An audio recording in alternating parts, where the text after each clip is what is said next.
What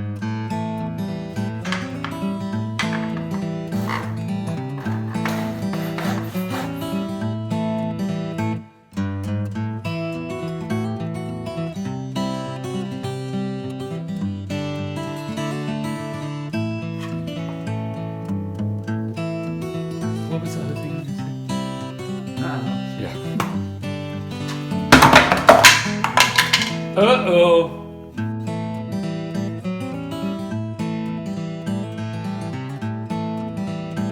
What are you laughing at? Hey everyone, welcome back to Retired Renovators. I'm Gary. And I'm Carol. And we are the Retired Renovators. We are. Emphasis on the tire. On the tire. What are we going to do today? Episode 3. Yes, so for episode 3, we're going to walk through the Carriage House, which is where we are right now. We'll take you on a little tour through the upstairs apartment that we're working on, and then you can see the work that we've done. Does that sound like a good plan? Sounds good. All right, let's do it.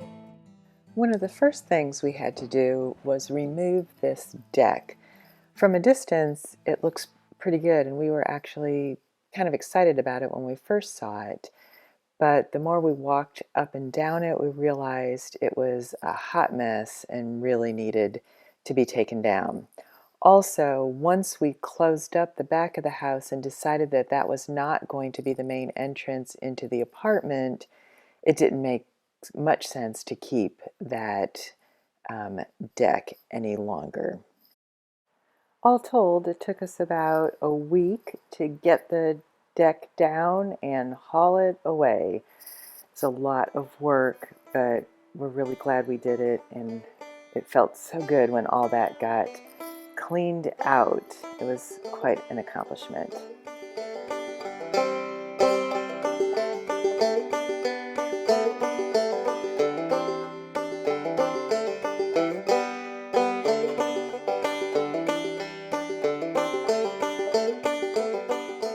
These are the old stairs leading from the apartment down into the workshop.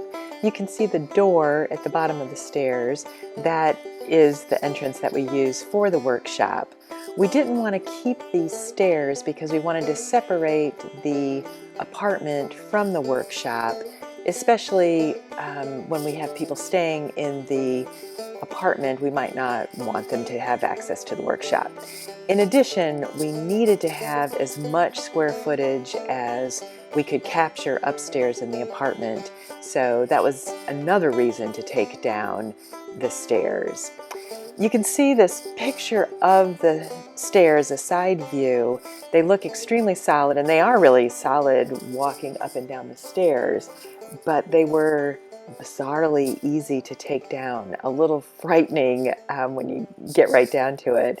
But anyway, we took them down safely, and for those of y'all who are concerned about preservation as we are, we have saved those stairs, and they will become, we hope, the attic stairs in the big brick house.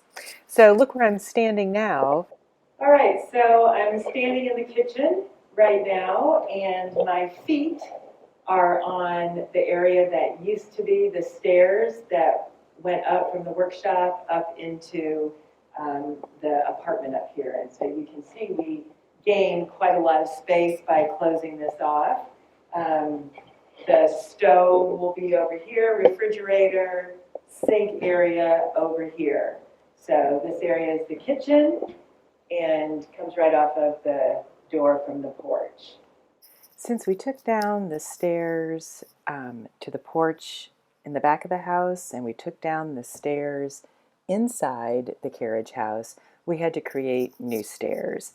And so that meant we had to build new stairs on the front porch, which was now going to become the main entrance to the carriage house. So we had to start by pouring footers for the landing on the staircase, and these were incredibly difficult to dig by hand. 31 inches deep, I believe, 14 inches wide. It took forever. I thought we were never going to be finished, but we did. I'm so glad After we dug those holes, rather than renting a cement mixer, we decided to go ahead and buy one. Who would have thought in a million years how valuable a cement mixer could be? But I can't even tell you the number of times that we've used it since we bought it for the footers of the deck. So, a little hint to you renovators out there, if you're contemplating buying versus renting a cement mixer and you think you're going to be mixing cement more than once, just buy the crazy cement mixer. That is my unsolicited advice. In these pictures, you'll see the process of us building these stairs that go to the front porch, which is now the entrance to the apartment of the Carriage House. We use steel stringers. We were fortunate that we could save a lot of the lumber from the old deck, so the posts are all from the old deck. The treads and risers, however, we decided to use composite materials so they would last a lot longer. We're really happy with these stairs. Again, it took a long time to do them, but they just seem to fit so well with the Carriage House, and we go up and down them all day long, and they're actually quite comfortable and really, really stable. When I look at these floors of the apartment in the Carriage House, I can hardly believe how much has changed. We tore up the flooring parts that need to be reconfigured. We've tried to save as much of the oak flooring as we can. It's really difficult to remove this old oak flooring without damaging it, getting the nails out and preparing it to reuse. But we're committed to using the original oak flooring for the apartment. We're going to have to get some from the brick house in order to finish out the apartment. But the goal is to have all original oak floors in the apartment, and we hope it will be worth the effort, because boy oh boy, there was a lot of blood, sweat, and tears ripping up the floor. But it's pretty much done now. We've got a little more ripping to do before we reapply the floors and get them all sanded, so that's pretty exciting.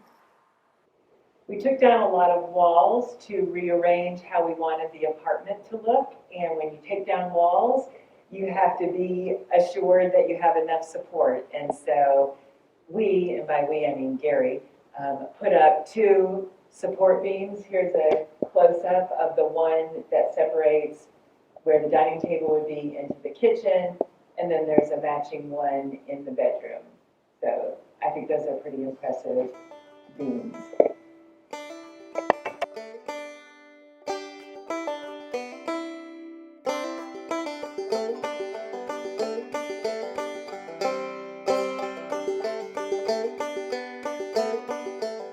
And last for this episode, certainly not least, and certainly not everything we have done, want to show you the new framing. So we have reframed everything. Here's a wall, I think to the closet of the bedroom that we had assembled and got ready to lift. And once you get all the walls in, you sort of start to feel like you know what the place is going to look like. And pretty much from that point on, it's been more of putting things in than taking things out, which is always a great progress. So this is not an entire list of things that we've done up until today.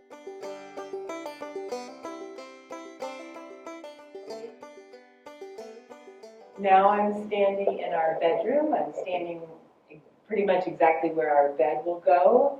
And off to my left is where the main closet will be. And I'll have a little desk tucked right through the door, so I get some window and all that. It's pretty fun.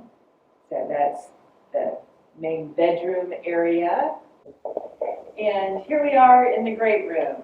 To my left is where the TV would be set up, have a little couch here, and then straight back you head to where the dining kitchen table will be. So it's a nice open area that then opens up to the kitchen. So it's a great room area. Pretty awesome, right?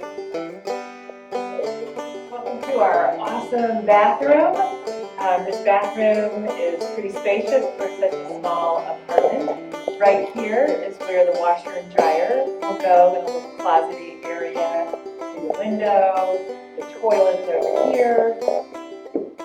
This is a nice sized shower that will go in here. We'll be talking about that a lot in the future. And then over here is the vanity, single sink, but a pretty long vanity that we'll be able to share. So that's our bathroom.